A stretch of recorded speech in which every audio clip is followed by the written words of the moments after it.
It's full-time the Jamaican people, specifically the older generation that go so hard for either JLP or PNP, take off the rose-colored glasses they use to view their party and step out of their ignorance to the truth. Both parties are guilty of years of corruption and using the Jamaican money to fund their own lifestyle and businesses. For all those who has dementia when it comes to recalling some of the scandals their party has been caught in, no worries, I will bring to you a quick refresher on some of the major ones both PNP and JLP has been caught in over the years, which you can either use to face the truth or stay deluded. And before I begin this mini expo, I want to make it clear that this channel supports neither parties. Frankly, I'm sick and tired of hearing people argue with each other in defense of their party, trying to fork out which party is the worst or more corrupt. As a 22-year-old female living in Jamaica, I realize how hard it is to find a YouTube channel that is not politically biased, so I took it upon myself to create a platform to expose both sides fair and square in all aspects. So with that said, let's get into it.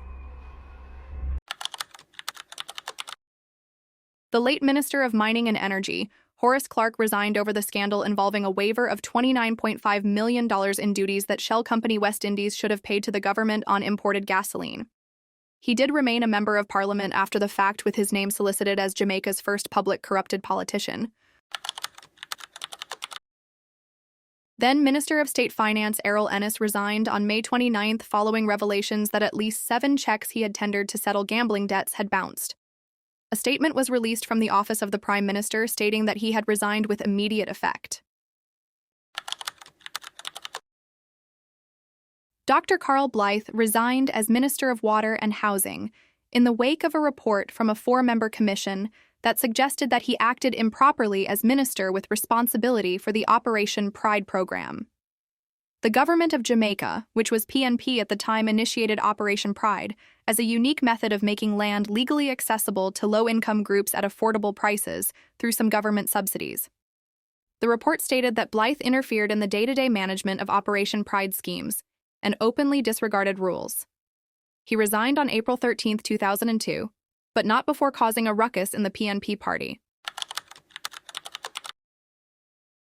Information and Development Minister Colin Campbell was forced to resign from cabinet, and as a General Secretary of the PNP in 2006, approximately a week after opposition leader Bruce Golding divulged information that Trafigura Behir, a Dutch company with business arrangements with the government, made a $31 million transaction to an account called CCOC Associates, which bore Campbell's signature. Campbell resigned took effect on October 9, 2006. Kern Spencer resigned as Parliamentary Secretary in Ministry of Science and Technology, following questions over Cuban light bulb program, when it was revealed that the PNP spent more than $276.5 million to distribute 4 million free bulbs donated by Cuban government. Spencer openly wept in Parliament upon hearing news that the Fraud Squad and the Office of the Director of Public Prosecutions were investigating the incident. A year later, he was freed of charges after the prosecution failed to prove its case against him, and then co-accused Colleen Wright. But even with that, some still believe he may be guilty. Why else would he have shed so many tears in Parliament?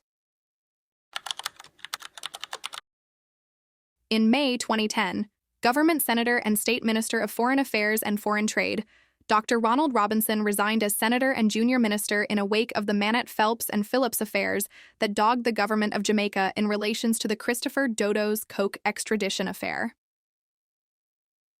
In his resignation letter to the Prime Minister dated May 20, 2010, Robinson apologized for his role in the Manette scandal and noted his wife's ill health as the reason for his resignation. This was so big at the time, with even the then Prime Minister Bruce Golding been accused by Manette Phelps and Phillips law firm of defending Dudis Coke, after the Prime Minister claimed Dudis's constitutional rights had been breached. They accused the former Prime Minister of being entangled with the drug lord's extradition because the fugitive was influential in the West Kingston constituency, which Bruce Golding represented.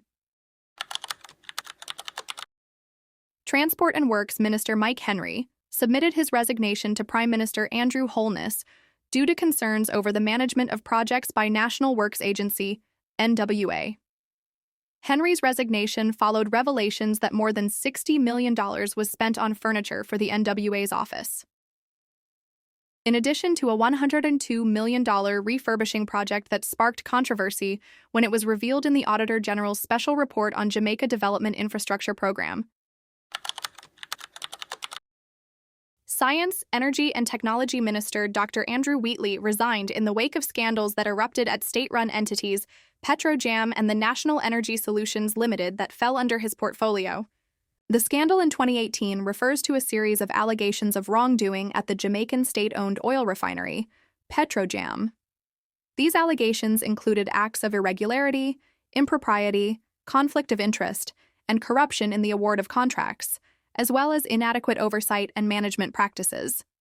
The scandal led to investigations by the Integrity Commission and the Auditor General of Jamaica, highlighting issues with procurement, donations, and human resource management. Before we get into the last and most recent scandal, want to see what we upload next? Then subscribe to stay tuned. Minister of Education, Youth and Information Ruel Reid was forced to resign over allegations of corruption and misuse of public funds involving a number of institutions tied to the ministry. Reid, his wife Sharon, their daughter Sherelle, Pinnock, and Jamaica Labour Party councillor for Brownstown Division Kim Brown have been charged with a range of offences, including breaches of the Corruption Prevention Act, conspiracy to defraud, misconduct in a public office at common law, and breaches of the Proceeds of Crime Act. The accused were charged by the Financial Investigations Division, FID, following a probe into nearly $50 million, which was allegedly diverted from the Caribbean Maritime University. Almost $100 billion is being sucked annually from the national economy by crime and corruption, and the truth is most, if not all our politicians have a hand in it.